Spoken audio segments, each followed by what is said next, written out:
에스라서 4장 11절부터 24절 한 절씩 말씀을 교독하겠습니다. 아닥사스다 왕에게 올린 그 글의 초보는 이러하니 강 건너편에 있는 신하들은 왕에게 아뢰나이다.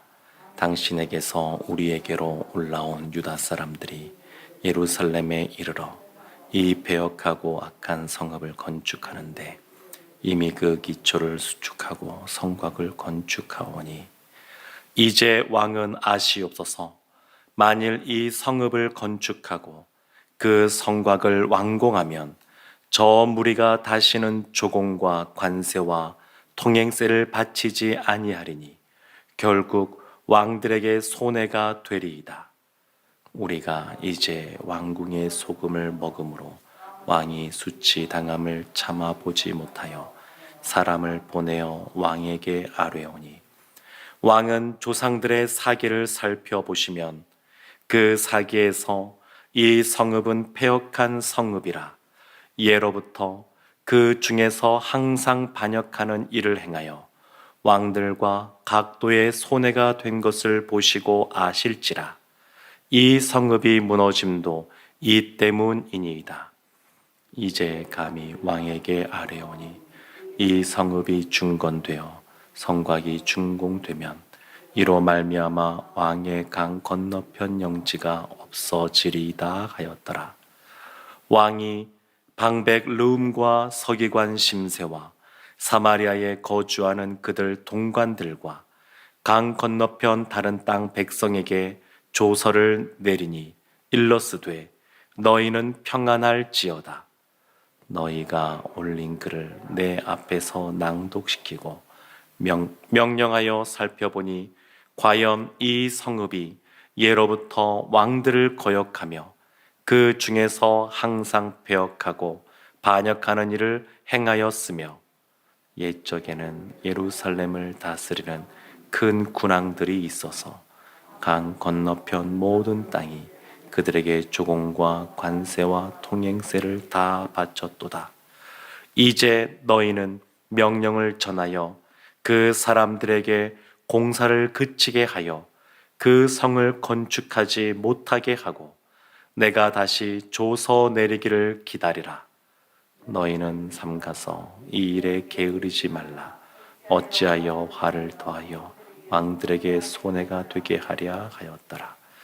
아닥사스다 왕의 조서 초본이 룸과 서기관 심세와 그의 동료 앞에서 낭독되매 그들이 예루살렘으로 급히 가서 유다 사람들을 보고 권력으로 억제하여 그 공사를 그치게 하니 이에 예루살렘에서 하나님의 성전 공사가 바사왕 다리오 제2년까지 중단되니라.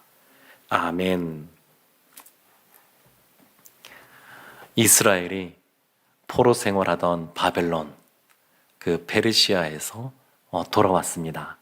그리고 성전을 건축하라 그 말씀을 듣고 성전을 건축하고 그 과정 속에 기초 공사를 2년 2개월 만에 기초 공사를 마무리 지었습니다. 그리고 너무 기뻐서 하나님 앞에 감사하고 예배하고 그렇게 나아갔는데 그걸로 끝난 것이 아니라 여러 가지 방해하는 사람들이 있었습니다. 원래 그 유다 땅 그곳에 포로로 끌려간 이후에 정착하여 살게 된 사람들, 사마리아 지역, 요단강 동편 그 주변에 있던 사람들, 또 관료들, 그들이 이 예루살렘 성전을 건축하는 것을 방해하고자 하였습니다. 그 사람들이 오늘 본문 말씀에도 보면 17절에 이렇게 나옵니다. 왕이 방백르훔도 있었고 서기관 심세, 사마리아에 거주하는 그들 동관들, 강 건너편 다른 땅 백성에게, 그러니까 많은 사람들, 그리고 한 부류도 아니고 여러 다양한 부류의 사람들이 이 모든 것들을 방해하고 있었습니다. 그리고 이들이 방해할 때 고레스 왕 때 돌아오게 되는데, 그때부터 이 다리오 왕, 다시 성전이 건축되게 되는 이때까지 여러 왕들에 걸쳐서도 이들이 끊임없이 방해합니다. 지금 이들은 하나님의 사명을 갖고 예루살렘으로 돌아왔습니다. 이스라엘은 하나님이 사명을 주시고 부르시고 사명 주시고, 그리고 자신의 모든 것들을 기반들을 내려놓고 아무것도 없지만 오직 성전을 건축하기 위하여, 예배를 회복하기 위하여 돌아왔던 사람들입니다. 그러면 그 길이 그냥 시온의 대로처럼 확 열려야 되는데, 그런데 끊임없이 계속해서 방해가 있는 겁니다. 예수님이 십자가의 길을 걸어갈 때에 그냥 그 길이 평탄한 넓은 길이 아니라 좁은 길인 것처럼 이들도 여러 가지 어려운 일들을 만납니다. 그들이 온갖 다른 사람들에게 뇌물도 주고 고발도 하고, 하여튼 할 수 있는 방법을 다 동원하여서 방해 공작을 펼치는데, 이 페르시아의 이 왕이 그들의 고발 내용을 듣고 공사를 중지시키게 됩니다. 그래서 그들이 그들의 권력을 가지고 이 성전을 짓지 못하도록 억압하는 데 성공을 하는 것이 오늘 본문에 등장하는 내용입니다. 근데 가만히 보면 이스라엘이 이때 어떻게 반응했는지가 나오지가 않습니다. 대적들은 끊임없이 온갖 방법들을 동원하여 그냥 그들이 할 수 있는 대로 공사 성전 건축을 방해하고 있는데, 이스라엘이 무엇을 하고 있는지 아무런 언급이 없습니다. 이로부터 약 15년이 지난 이후에서야 학개 선지자 스가랴 선지자를 통하여 말씀이 다시 선포될 때 성전이 재건되게 되는데, 15년 정도의 시간 동안 그냥 잠잠합니다. 아무것도 하지 않습니다. 그들 입장에서는 여러 가지 마음이 들 수 있습니다. 우리가 어떻게 할 수 있겠느냐.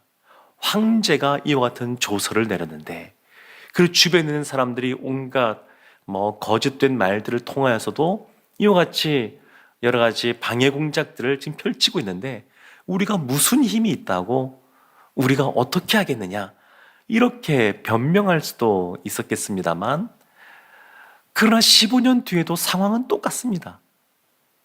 15년 뒤에 다시 재건할 때에도 지금 멈출 때의 이때의 상황과 다를 바가 없습니다. 성경에 보면 하나님께서 이스라엘 역사 속에서 그들 가운데 구원의 일들을 행하시는데, 애굽에서 이스라엘이 나왔을 때에 그들 앞에 홍해가 가로막혀졌습니다. 뒤에서는 애굽 군대가 쫓아옵니다.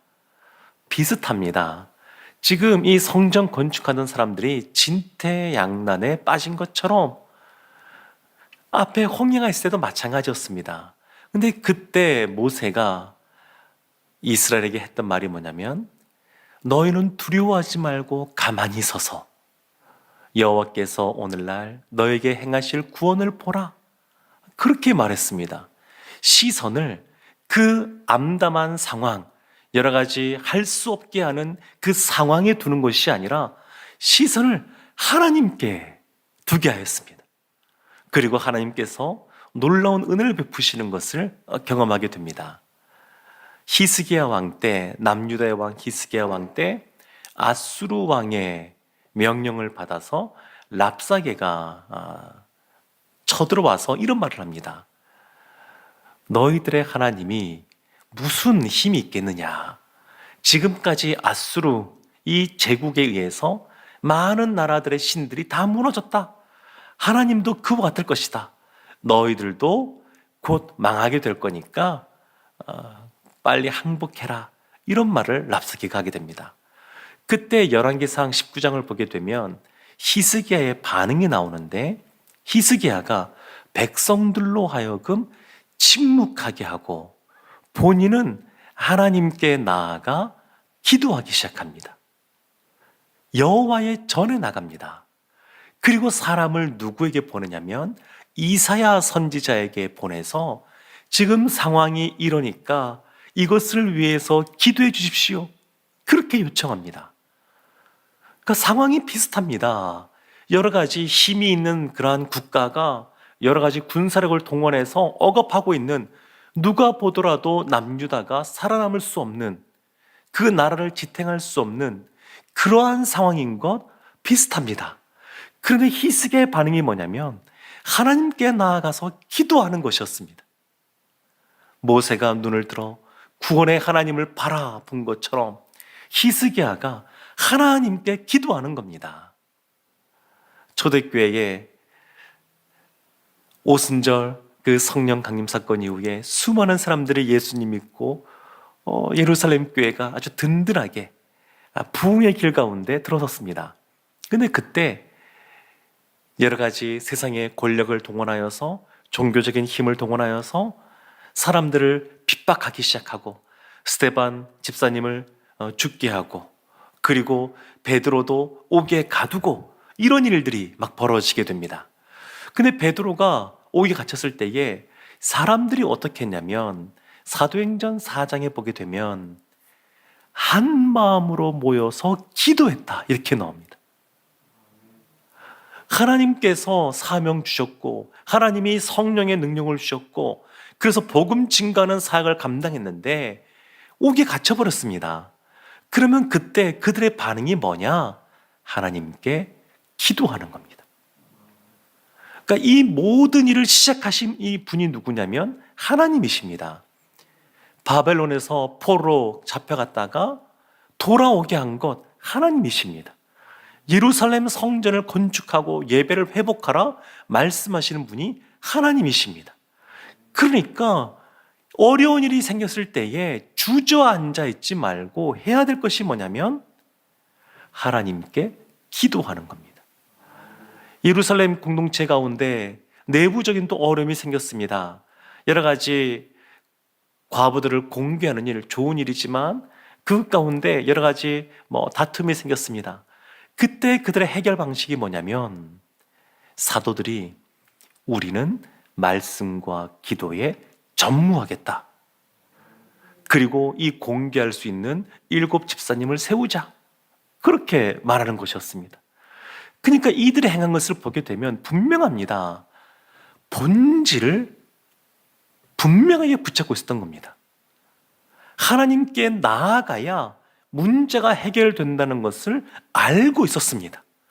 그래서 외부적인 어떤 환난, 내부적인 어려움, 이런 문제가 발생했을 때에 오히려 그것을 하나님 앞에 더 한 걸음 본질적으로 나아가게 하는 계기로 삼고 있습니다.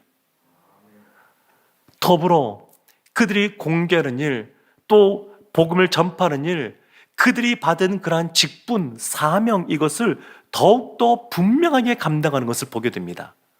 그래서 지금 오늘 본문에 등장하는 돌아온 사람들의 반응, 아무것도 하지 않는 이 반응, 이것이 굉장히 아쉽게, 안타깝게 다가옵니다.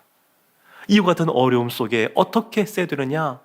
조금 전에 성전 기초 공사를 하고 그들이 흥분하고 기뻐하며 또 눈물을 흘리며 함성을 지르며 하나님께 나아갔던 것, 그것을 기억하고 하나님 앞에 힘써 기도하며 이 상황을 돌파했어야 됐었습니다. 이 이후에 느헤미야 시대에 성벽을 건축하게 되는데 그때도 동일하게 대적들이 가만두지 않았습니다. 온갖 방해를 했습니다. 그러니까 그들이 했던 것이 뭐냐면 한 손에는 창을 들고 한 손에는 쟁기를 들고 성벽을 공사를 하는 겁니다. 멈추지 않습니다. 사랑하는 성도 여러분, 이들이 아무것도 하지 않고 멈췄다라고 하는 것에서 또 어떤 것을 짐작해 볼 수 있냐면 성경에는 나오지 않지만 아마도 예배를 멈추지 않았을까 싶습니다. 성전 공사를 멈췄다라고 하는 것이 사실은 오늘날도 우리가 예수 믿는 사람들이 모여있는 곳이 교회요, 우리가 모여있으면 어디서라도 하나님께 예배를 드릴 수 있지만 그렇다 그래서 예배 드리는 장소가 중요하지 않은 것은 아닙니다. 더 본질적인 것이 예배 드리는 사람들이 중요하다는 것이지, 예배가 중요하기 때문에 예배 드리는 장소도 중요합니다. 그러니까 성전이라고 하는 것이 그래서 중요합니다. 근데 성전 공사를 멈춘 다음에 이들이 그 중요한 본질적인 예배조차도 멈춘 것 같습니다.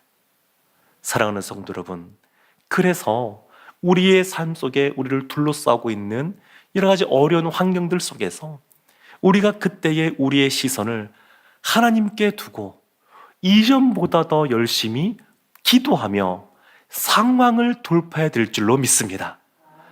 다니엘이 그 나이가 많이 들었을 때에 기도하면 사자굴 속에 던져버리겠다, 이 상황 속에서도 기도하는 것을 놓치지 않았습니다. 그러니까 어떤 상황 속에서도 우리가 놓치지 말아야 될 것이 있는데 그것이 기도입니다. 기도. 하나님께 더 힘써 나가는 겁니다. 그리고 이 상황 돌파할 수 있는 그러한 담대함과 그러한 능력을 달라고 기도하고 나아가면 하나님의 우리의 삶 속에 놀라운 은혜로 함께 하실 줄로 믿습니다. 오늘도 하나님 앞에 기도하며 하나님 주시는 능력 속에 우리의 현실의 삶 속에 놓여있는 어떤 장애물이든 뛰어넘는 하나님의 사람들 다 되시기를 주님의 이름으로 축원합니다. 아멘. 기도하겠습니다. 하나님, 하나님이 부르시고 사명을 주셨사오니 하나님께서 감당할 수 있도록 도와주실 줄 믿습니다. 오늘도 하나님 앞에 기도하며 나아가는 저희들 기억하여 주시고 오늘 삶 속에서 예수 그리스도로 말미암아 승리를 경험케 하여 주시옵소서. 예수님의 이름으로 기도합니다. 아멘.